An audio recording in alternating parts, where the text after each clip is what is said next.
UPPL সৰকাৰ তথা প্ৰমোদ বড়ো ডাঙৰীয়া সৰকাৰ থকালৈকে বিটিসিত কোনো ধৰণৰ উচ্ছেদ নচলে। তো দলৰ হাইকমাণ্ড দলৰ মন্ত্ৰী এজনে কোৱাৰ পিছত ইয়াত আৰু কিবা ক'ব লগা আছে বুলি মই নাভাবোঁ। কিন্তু সংখ্যালঘু অধ্যুষিত অঞ্চলত এছাম বিপিএফ দলৰ নেতাই তথা কিছু সামাজিক নেতাই ৰাজনৈতিক উদ্দেশ্যত তেখেতসকলে বৰ্তমান দেখা পাইছে যে ৰাইজৰ মাজত যাব লগা তেনেকুৱা ধৰণৰ কোনো পৰিৱেশ নাই আৰু তেনেকুৱা ধৰণৰ কোনো ভাল ইছ্যুও নাই। গতিকে এটা পন্থাই অৱলম্বন তেখেতসকলে কৰি আছে, ৰাইজৰ মাজত এটা বিভ্ৰান্তিকৰ সৃষ্টি কৰিব বিচাৰিছে। প্ৰমোদ বড়ো ডাঙৰীয়াই পুনৰবাৰ চৰকাৰত আহিলে সংখ্যালঘু অধ্যুষিত অঞ্চলত উচ্ছেদ হ'ব বুলি যি অপপ্ৰচাৰ চলাইছে, ইয়াত অকল গৰিহণাই নহয়, বিশেষকৈ ধনশিৰি সমষ্টিৰ কথাই কওক, মনাই চেৰফাং কওক, পাঁচনৈ চেৰফাঙেই কওক বা ST সমষ্টিবিলাকত যিসকল সমষ্টিত মাইনৰিটি মানুহ আছে বা সংখ্যালঘু অধ্যুষিত অঞ্চল, গোমা সমষ্টি, ফকিৰাগ্ৰাম, মথনগুৰি, থুৰিবাৰী, শ্ৰীৰামপুৰ, চৰাইবিল, জমদুৱাৰ, যিসকল সমষ্টিত সংখ্যালঘু অধ্যুষিত বিশেষকৈ অঞ্চল, BPF দলৰ কেইজনমান দালাল আৰু সামাজিকভাৱে দায়িত্ব লোৱা BPF দলৰ এজেণ্ট এখেতসকলে ৰাইজৰ মাজত এটা ভুৱা প্ৰচাৰ চলাইছে। প্ৰমোদ বড়ো ডাঙৰীয়া চৰকাৰ পুনৰবাৰ আহিলে উচ্ছেদ হ'ব। আচলতে এই কথাটো গ্ৰহণযোগ্য নহয়, যিহেতু দলৰ হাইকমাণ্ড দলৰ মুৰব্বীয়ে কৈছে প্ৰমোদ বড়ো ডাঙৰীয়া চৰকাৰ থকালৈকে BTCত এক লেচা মাটিও ক'ৰবাত উচ্ছেদ নহয়। আৰু সংখ্যালঘু মানুহখিনিক মই অনুৰোধ জনাম যে তেখেতসকলৰ কথাৰ ভিত্তিত তেখেতসকলে যিখিনি কথা কৈছে এই কথাখিনি খুব প্ৰশংসনীয় আৰু আদৰণীয়। ইয়াত আমাৰ সমাজবিলাকত এনেকুৱা প্ৰব্লেম ক্ৰিয়েট কৰিব নালাগে যাতে এটা অশান্তি পৰিৱেশ সৃষ্টি হয়। এক কথাত ক'ব গ'লে 2020 চনৰ যিটো নিৰ্বাচন আছিল, এই নিৰ্বাচনত আমাৰ জাতীয় সংগঠনৰ কিছু লিডাৰে বা BPF দলৰ একাংশ দালালৰূপী নেতাই সমাজৰ মাজত মাইনৰিটি মানুহৰ মাজত এটা ভুল প্ৰচাৰ চলাইছিলে যে 7.2, 7.1 দফাৰ জৰিয়তে যি BTR ৰেকৰ্ডৰ দুটা দফা, এই দফাৰ জৰিয়তে মাইনৰিটি মানুহখিনিক ইউপিপিএল চৰকাৰ আহিলে উচ্ছেদ কৰিব। 5টা বছৰ হৈ গ'ল, BTCত শান্তিৰ এটা পৰিৱেশ সৃষ্টি হৈছে, এঘৰ মানুহ বেঘৰ হ'ব লগা হোৱা নাই, মাইনৰিটি মানুহখিনি অশান্তি পৰিৱেশ ভোগ কৰিব লগা হোৱা নাই। শ্ৰীৰামপুৰৰ পৰা মাজবাটলৈকে মানুহখিনি শান্তিৰ এটা পৰিৱেশ পাইছে, শান্তিত বসবাস কৰিব পাৰিছে। গতিকে আমাৰ মানুহখিনিক মই বিশেষকৈ অনুৰোধ জনাইছোঁ যাতে কিছুমান এইসকল দালালৰ পৰা, এইসকল লিডাৰৰ পৰা অকণমান বাছি চলে, কাৰণ এইসকল লিডাৰে কেতিয়াও নিবিচাৰে সমাজৰ পৰিৱেশটো ভাল পৰিৱেশ হৈ থাকক। ভাল পৰিৱেশ হৈ থাকিলে ৰাজনৈতিক যিটো অভিসন্ধি, ৰাজনৈতিক যিটো ইস্যু, পলিটিকেল এজেণ্ডা তেওঁলোকৰ নচলে। আমাৰ স্পেচিয়েলি মাইনৰিটি এলেকাত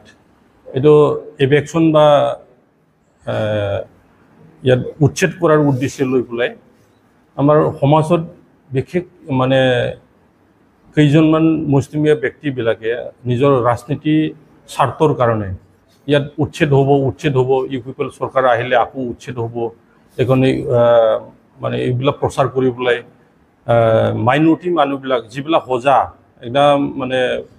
গাঁৱত অঞ্চলত থাকে, খুব ভিতৰুৱা অঞ্চল, লেখা পঢ়াও কম, এইবিলাক মানুহবিলাকক মাজত এটা ভয় আশংকা এনেকুৱা দেখুৱাই পেলাই মানুহৰ মাজত এটা বিভ্ৰান্তিৰ সৃষ্টি কৰিছে। ইয়াত আমাৰ কেইজনমান এনে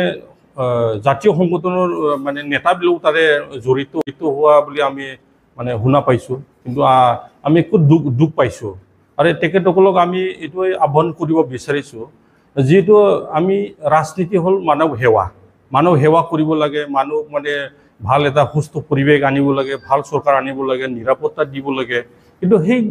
দলৰ মানুহবিলাকে যিবিলাক এইটো অপপ্ৰচাৰ চলাই আছে, সেই মানুহবিলাকৰ ওপৰত কিয় এনেকুৱা হাৰাশাস্তি কৰিবলৈ বা বিভ্ৰান্তিৰ সৃষ্টি কৰিবলৈ কি ৰাজনীতি মানে আদায় কৰিব বিচাৰিছে? ইয়াৰ কাৰণে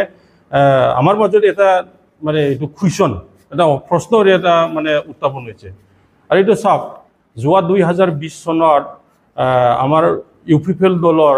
আমাৰ প্ৰমোদ বড়ো ডাঙৰীয়াৰ নেতৃত্বত যিটো এতিয়া চৰকাৰ চলি আছে ইয়াৰ মূল উদ্দেশ্য আছিল যে ইয়াত আমাৰ শান্তি স্থাপন হ'ব লাগে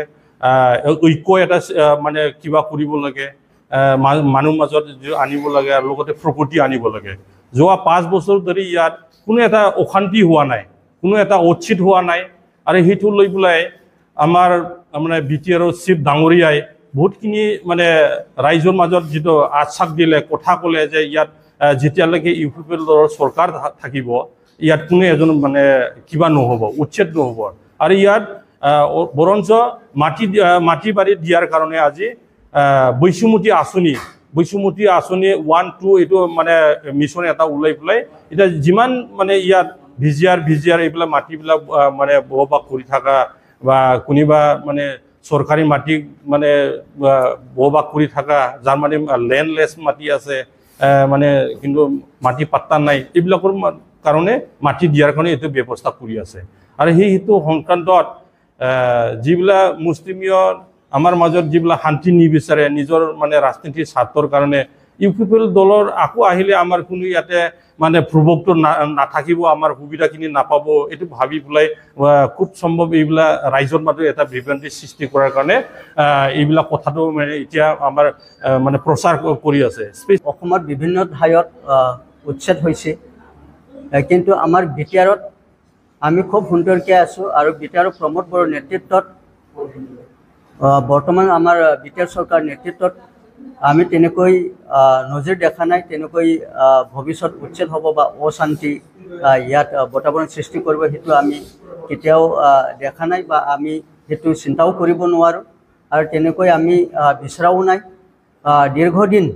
এই অঞ্চল আমাৰ যি এই অঞ্চলৰ যি পিছ পৰি আছিলে সেইটো কাৰণে সংগ্ৰাম কৰি আমি সকলো জাতি জনগোষ্ঠী বহুত বছৰ আমি পিছ পৰি গ'লোঁ